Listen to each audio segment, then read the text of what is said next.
Hello प्यारे बच्चों, आज हम लोग कक्षा 10 गृह विज्ञान विषय के अंतर्गत पाठ 2 का अध्ययन करेंगे, जिसका शीर्षक है आय, व्यय और बचत। बच्चों, इस पाठ के भाग 1 और भाग 2 की वीडियो में हमने आपको आय और व्यय के बारे में जानकारी प्रदान की थी और आज हम लोग बचत का अर्थ एवं परिभाषा, बचत के प्रकार, बचत का क्या महत्व है और बचत से हमें कौन कौन से लाभ होते हैं, इसके बारे में अध्ययन करेंगे। तो चलिए बच्चों, शुरू करते हैं। आज के युग में गृह संचालन एक जटिल समस्या है। इस समस्या की पूर्ति धन से ही संपन्न होती है। ये समस्याएं धन से पूरी की जाती हैं। परिवार की आय एक सीमा तक बढ़ाई जा सकती है, परंतु फिर भी उसकी आवश्यकताओं की पूर्ति, उसका स्तर सुधारने हेतु या आकस्मिक संकट आने पर, यानी अचानक से कोई संकट आने पर हमें अनायास ही धन की आवश्यकता पड़ सकती है। इसीलिए बजट में बचत का महत्वपूर्ण स्थान है। घर की आवश्यकताओं को पूरा करने के पश्चात जो धन शेष बचता है वही बचत कहलाती है। बचत की गई धनराशि भविष्य की आवश्यकताओं को पूरा करने में सहायक होती है। आमदनी आने के साथ ही उसका एक भाग, यानी जो हमारी इनकम है, उसका एक भाग बचत के लिए पृथक कर लेना चाहिए। एक कुशल गृहिणी के लिए परिवार को जितना वर्तमान में व्यवस्थित करना आवश्यक है, उतना ही भविष्य में सुरक्षित रखना भी आवश्यक है। गृहिणी को अपनी आय का कम से कम 10% हिस्सा बचत के रूप में रखना चाहिए। अब है बचत का अर्थ। बचत आय और व्यय का अंतर है, अर्थात कुल आय में से व्यय को घटा देने के पश्चात जो शेष बचता है उसे ही हम बचत कहते हैं। जैसे कि अगर हमारी एक महीने की आमदनी यानी इनकम 20,000 रुपये है और हमारा 17,000 रुपये परिवार की आवश्यकताओं पर खर्च हो जाता है, जो 3,000 रुपये हमारी धनराशि बचती है वह हमारी बचत कहलाती है। परिभाषा वर्गीय के अनुसार भविष्य में खर्च करने के उद्देश्य से वर्तमान व्यय में कटौती करने के फलस्वरूप संचित धनराशि को हम बचत कहते हैं। यानी भविष्य की आवश्यकताओं को पूरा करने के लिए जो हम वर्तमान में खर्चों में कटौती करके जो धनराशि संचित करते हैं, बचाते हैं, उसे हम बचत कहते हैं। बचत को इस प्रकार भी परिभाषित किया जा सकता है कि पारिवारिक आवश्यकताओं को पूर्ण कर लेने के पश्चात जो धन बचाया जाता है उसे हम बचत कहते हैं। अब है बचत के प्रकार। बचत 2 प्रकार की होती है। पहला है ऐच्छिक बचत और दूसरा है अनिवार्य बचत। व्यक्ति अपनी आय में से कुछ न कुछ अवश्य बचाता है, वह अपनी इच्छा से बचाता है। इस प्रकार की बचत ऐच्छिक बचत कहलाती है। नंबर 2 है अनिवार्य बचत। यह बचत अनिवार्य रूप से जो सरकारी कर्मचारी होते हैं उनको सरकार द्वारा कराई जाती है, जैसे अनिवार्य बचत, जीपीएफ, सामूहिक बीमा आदि। अब हम बात करते हैं बचत का क्या महत्व है, यानी बचत का महत्व। दिन प्रतिदिन के मनुष्य के जटिल जीवन से निपटने के लिए तथा जीवन की भावी आवश्यकताओं की पूर्ति करने के लिए प्रत्येक परिवार को बचत करना बहुत ही आवश्यक है।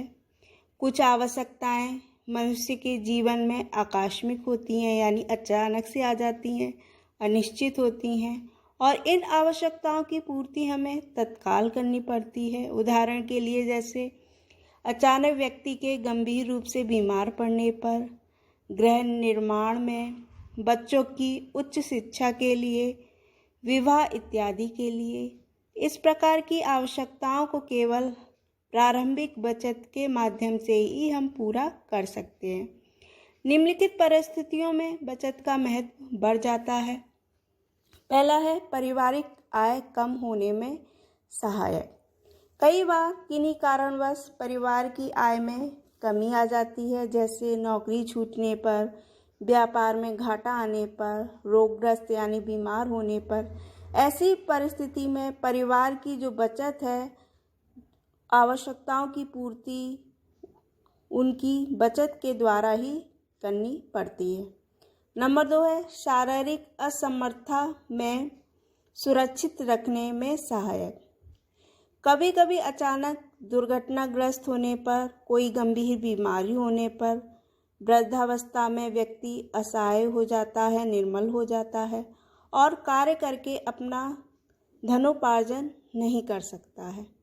इस स्थिति में व्यक्ति द्वारा जो की गई बचत है वही उसकी आर्थिक संकट को पूरा करती है। नंबर 3 है भावी व्ययों वृद्धि की पूर्ति में सहायक। कभी कभी आय की वृद्धि के साथ साथ व्यय की पूर्ति नहीं हो पाती, यानी हमारी इनकम तो बढ़ती है लेकिन हमारे जो खर्चे हैं उनकी पूर्ति नहीं हो पाती है और आय की अपेक्षा व्यय अधिक करना पड़ता है, यानी जितनी हमारी इनकम है उससे ज़्यादा हमें खर्च करना पड़ता है। जैसे बच्चों की उच्च शिक्षा में, रोग की स्थिति में, विवाह इत्यादि में। इस प्रकार की परिस्थिति में बचत ही महत्वपूर्ण साधन सिद्ध होता है। नंबर 4 है आवासीय सुविधा उपलब्ध कराने में सहायक। प्रत्येक परिवार अपने भविष्य के लिए आवासीय सुविधा अवश्य प्राप्त करना चाहता है। हर कोई चाहता है कि उनका अपना घर हो, क्योंकि आवास मनुष्य की मूलभूत आवश्यकता भी है और सामाजिक सुरक्षा के दृष्टिकोण से महत्वपूर्ण भी है। जीवन में आवास बनाने के लिए व्यक्ति एक साथ इतनी ज़्यादा रकम इकट्ठी नहीं कर सकता और ना ही लगा सकता है, अतः थोड़ी थोड़ी नियमित बचत से ही आवासीय उद्देश्य की पूर्ति करता है। नंबर 5 है अतिरिक्त सुविधाएं उपलब्ध कराने में सहायक। बचत के माध्यम से नवीन उपकरणों एवं साधनों द्वारा परिवार की स्थिति को उच्च स्तरीय व आरामदायक बनाया जा सकता है। पारिवारिक बचत द्वारा परिवार को विभिन्न प्रकार की जो अतिरिक्त सुविधाएं हैं वो भी उपलब्ध हो सकती हैं।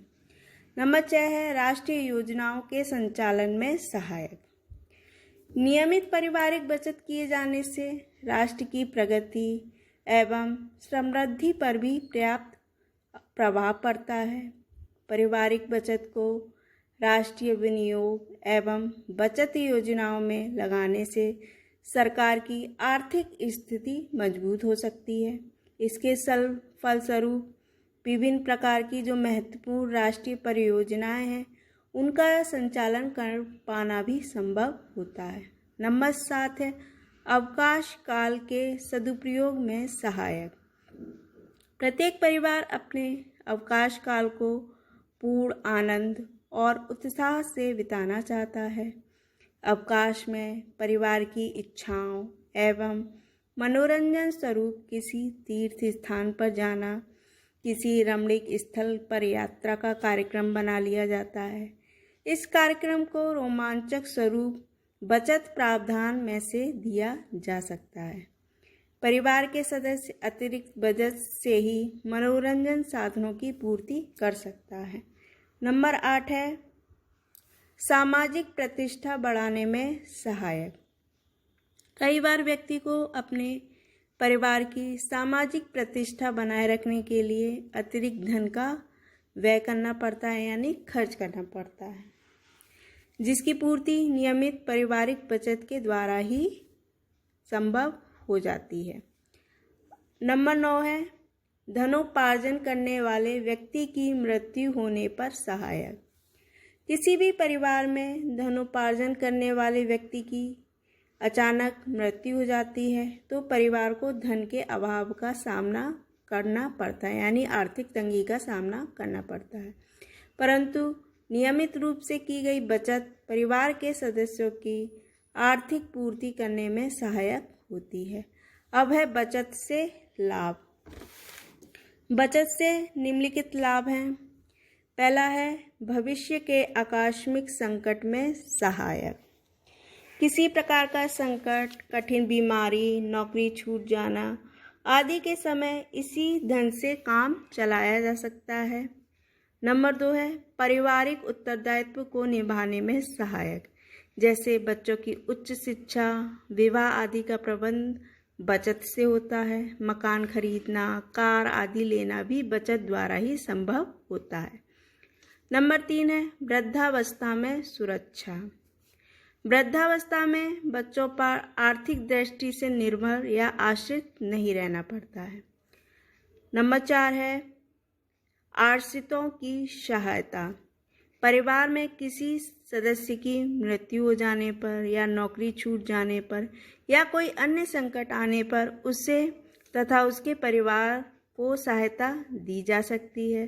स्वयं गृह स्वामी की यदि नौकरी छूट जाए, वह बीमार हो जाए या दुर्भाग्य से उसकी मृत्यु हो जाए तो उसकी पत्नी और बच्चों को बचत द्वारा कुछ सहायता और सुरक्षा भी प्रदान की जाती है। नंबर 5 है आर्थिक लाभ मिलता है। बचत के उचित विनियोग से परिवार की आय में निरंतर वृद्धि होती रहती है। नंबर 6 है जीवन स्तर उठाने में सहायक। बचत और उसके उचित विनियोग के द्वारा आय में वृद्धि होती है, जो परिवार के जीवन स्तर को उठाने और उसकी सामाजिक प्रतिष्ठा बनाने में सहायक होती है। नंबर 7 है आत्मविश्वास और आत्मनिर्भरता की भावना देने में सहायक।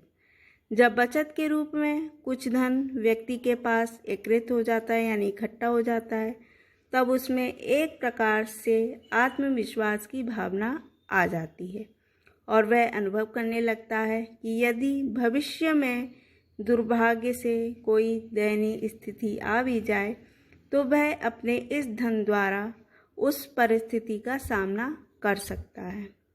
नंबर 8 है राष्ट्र के विकास में सहायक। राष्ट्र के विकास के लिए भी धन की आवश्यकता होती है। विकसित राष्ट्र के नागरिक ही संपन्न एवं आनंदमय जीवन बिताने की कामना कर सकते हैं। राष्ट्र भी अपनी संकटकालीन स्थितियों से उबरने के लिए बचत की योजना बनाता है। देश पर किसी प्रकार के संकट की स्थिति में भी बचत का धन उपयोग करके उस संकट से मुक्ति पाई जा सकती है। धन्यवाद।